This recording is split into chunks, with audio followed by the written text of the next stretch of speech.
Yang Muhammad Pengarang. Seterusnya Yang Muhammad Kubarat. Silakan. 20 minit, Yang Muhammad. Terima kasih, Datuk Ketua. Saya mulakan perkara mengenai gaji minima. Yang kali akhir direview adalah pada tahun 2020, di mana gaji minima telah dinaikkan dari 1.100 ke 1.200 pada Februari 2020. Tetapi mengikut akta berkenaan, iaitu akta gaji minima, ada perlunya kerajaan mengkaji balik gaji setiap sekurang-kurangnya 2 tahun sekali.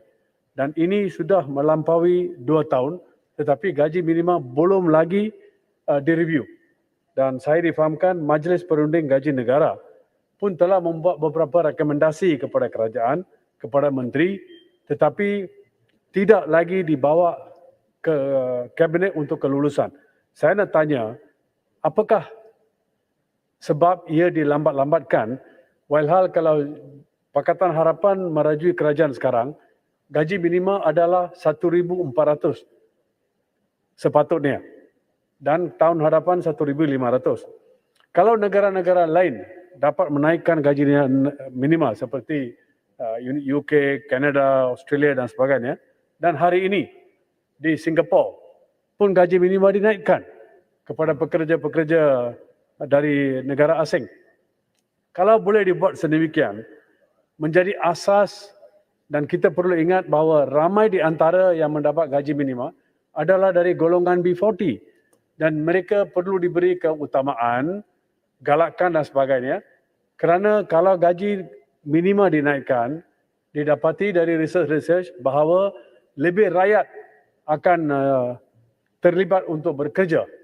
Sekarang kerana gaji minima sangat kurang, hasrat untuk mereka bekerja tidak ada. Dan ini perlu diberi keutamaan. Datuk Ketua, Tan Sri Ketua, Independent Committee on Foreign Workers report ni telah disiapkan semasa Pakatan Harapan merajui kerajaan. Di sana ada lebih dari 40 rekomendasi. Dan saya difahamkan bahawa report itu belum lagi diimplementasikan oleh kerajaan. Dan ini menyusahkan dan tidak masuk akal kerana kalau kita tengok asas-asas kenapa kita dalam tier 3 trafficking in persons adalah kerana tidak mengikut rekomendasi-rekomendasi oleh Independent Committee on Foreign Workers, di mana komiti ini diketuai oleh Datuk Hishamuddin Yunus, dan oleh kerana keluasan yang terlampau di mana kes buruh paksa berjadi-jadi, dan ini tidak dapat dihadkan kerana tidak ada inisiatif, tidak ada polisi yang tertentu oleh kerajaan untuk mengawal kes buruh paksa, forced labor. Dan baru-baru ini bila kerajaan membenarkan ratusan ribu orang datang bekerja di negara ini, apakah kriteria yang telah dikenakan supaya buruh paksa tidak ada inbuilt dalam rekrutmen pekerja-pekerja ini? Saya difahamkan oleh NGO-NGO dan ramai di antara mereka meragui sistem yang sedia ada yang tidak mengawal isu buruh paksa. Dan jika ia berlanjutan, negara kita akan menjadi satu masalah, iaitu kita akan dapat sanctions oleh kerana kita sekarang sudah dalam tier 3 trafficking in persons. Dan jika tindakan tidak diambil, masalah yang sangat besar akan berlaku kepada ekonomi di negara kita. Jadi, kita dapat tahu baru-baru ini ratusan syarikat tidak dapat menghantar atau ekspor barang-barang ke negara Amerika khususnya kerana dikatakan syarikat-syarikat itu ada terlibat dalam buruh paksa. Maka apa yang perlu dibuat adalah mengadakan polisi-polisi dan rekomendasi-rekomendasi yang sedia yang telah dibuat oleh Independent Committee on Foreign Workers diimplementasikan dan seberapa segera yang boleh untuk mengatasi masalah ini. Tan Sri Ketua, walaupun pengangguran dikatakan adalah di antara 4.5% ke 5%, tetapi pengangguran yang dadak adalah pengangguran di antara belia. Saya difahamkan seramai 359,000 belia tidak ada kerja dan menjadi penganggur, iaitu 13.9%. Dan apa yang telah dibuat oleh kerajaan nampaknya tidak berefektif. Walaupun skilling, reskilling, upskilling dan cross-skilling adalah satu inisiatif yang bagus, tetapi nampaknya institusi-institusi di negara ini yang menjalankan macam-macam skills training ini nampaknya adalah tidak lagi relevan, not current dalam skilling dan reskilling. Dan ini menjadi satu masalah yang besar. Baru-baru ini kerajaan telah berpendapat dan memberi sokongan kepada Kementerian Sumber Manusia supaya HRDF mengambil alih semua institusi-institusi yang membuat skilling and reskilling negara ini. Dan saya difahamkan walaupun ini adalah satu hasrat oleh kerajaan, tetapi nampaknya ia tidak berfungsi. Tetapi ia nampaknya telah gagal kerana ramai di antara institusi-institusi dan politeknik-politeknik yang sedia ada dengan kementerian-kementerian lain enggan atau tidak ingin berhasrat untuk bekerjasama dengan HRDF supaya dalam satu payung untuk mengatasi masalah ini. Tan Sri Betul, mengadakan skilling and reskilling itu sahaja tak cukup. Yang mustahak adalah practical training, di mana sekurang-kurangnya 70% yang diajar di sana adalah practical training. Tetapi di politeknik kita, training mereka 70-80% adalah teori. Itulah sebab bila anak-anak kita keluar dari institusi tersebut, gaji mereka sangat kurang. Kurang dari orang yang datang bekerja dari luar negara. Kerana sistem yang sedia ada nampaknya tidak mengambil kira, mengadakan lebih practical training. Dan ini adalah perlu memberi perhatian.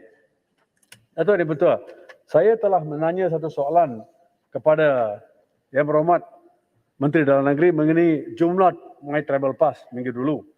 Beliau telah mengatakan dalam jawapan tersebut, lebih kurang 6,000 orang telah dibenarkan masuk tahun dulu hingga Februari sekarang.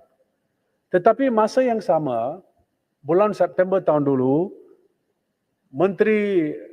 Kementerian Sumber Manusia telah mengatakan bahawa border ini di-close, ditutup, maka tidak ada pekerja asing yang datang. Jadi siapa yang cakap benar?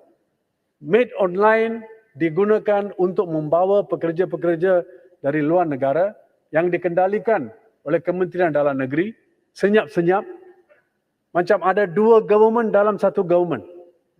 Tangan kanan tidak tahu apa yang dibuat oleh tangan kiri.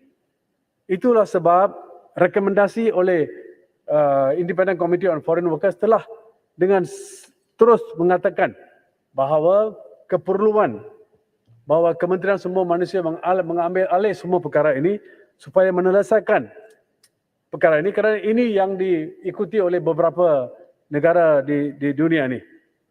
Dato' Yang Betul, saya ingin merujuk kepada penukaran agama. Saya nak tanya kepada Menteri Undang-Undang, adakah kerajaan akan mengikuti iaitu kes keputusan Indira Gandhi pada tahun 2018 di mana terikat dan terus terang mengatakan bahawa penukaran agama hanya boleh dibuat jika ibu dan bapa memberi sokongan. Kalau tidak, kalau hanya ibu sahaja atau bapa sahaja, penukaran agama itu tidak boleh diterima dan tidak sah dari segi undang-undang. Tapi saya difahamkan ada beberapa negeri di negara ini di mana mengadakan undang-undang unilateral conversion bertentangan dengan keputusan yang dibuat oleh Mahkamah Persekutuan yang bersependapat dan menghalusi interpretasi Federal Constitution. Jadi soalan saya nak tanya kepada Menteri Undang-Undang, adakah arahan apa-apa dibuat oleh Menteri Undang-Undang untuk negeri-negeri ini mengambil tindakan untuk mengsetarafkan, mengikut pandangan dan keputusan yang dibuat oleh kes Indira Gandhi pada tahun 2018. Dalam kes Mitra Datuk Tan Sri Pertua, tahun dulu Menteri telah memberi aku janji bahawa akan mengadakan perjumpaan dengan ahli-ahli parlimen. Sekarang sudah lebih kurang 4 bulan. Tidak ada perjumpaan. Dan lagi pun apa sudah jadi kepada plan tindakan masyarakat India. Dan juga apakah saya difahamkan ada berjuta-juta ringgit yang telah diambil oleh ahli-ahli politik, tetapi hingga sekarang tidak ada tindakan diambil terhadap mereka. Dan ada di antara mereka yang bekerjasama dengan kementerian dan menutup mata dan tidak ada tindakan sedalam-dalamnya yang perlu diambil kerana mereka adalah dalam kerajaan. Datuk Pertua, saya nak juga membangkitkan perkara iaitu Attorney General dan Solicitor General di negara ini. Kedua-dua mereka, kedua-dua jawatan itu kosong. Bermakna kerajaan tidak dapat mendapat pandangan dari Peguam Negara atau Solicitor General sekarang. Dan bukankah ini satu penamaan calon yang sangat mustahak, yang patut dibuat beberapa minggu-minggu dulu supaya ia dapat restui oleh Yang di-Pertuan Agong, tetapi kelambatan ini menunjukkan satu yang tidak efektif oleh kerajaan. Kerajaan yang weak ini melambat-lambatkan satu keputusan yang mustahak, dan adakah ini kerana court cluster yang sedang ada dan mereka terlibat, dan Peguam Negara ini yang sedang meneruskan kes-kes ini mungkin dipaksa atau tidak mengikut arahan oleh beberapa orang yang terlibat dalam hal ini. Jadi dengan tidak melanjutkan atau menamakan satu Peguam Negara yang sepatutnya patut sudah terjadi, menunjukkan satu kelalaian yang besar oleh Perdana Menteri. Ini khusus kuasa kepada Perdana Menteri. Akhir sekali, Datuk Tan Sri Pertua, saya difahamkan magistrate seperti kita semua tahu yang dilantik tidak ada polisi yang baru.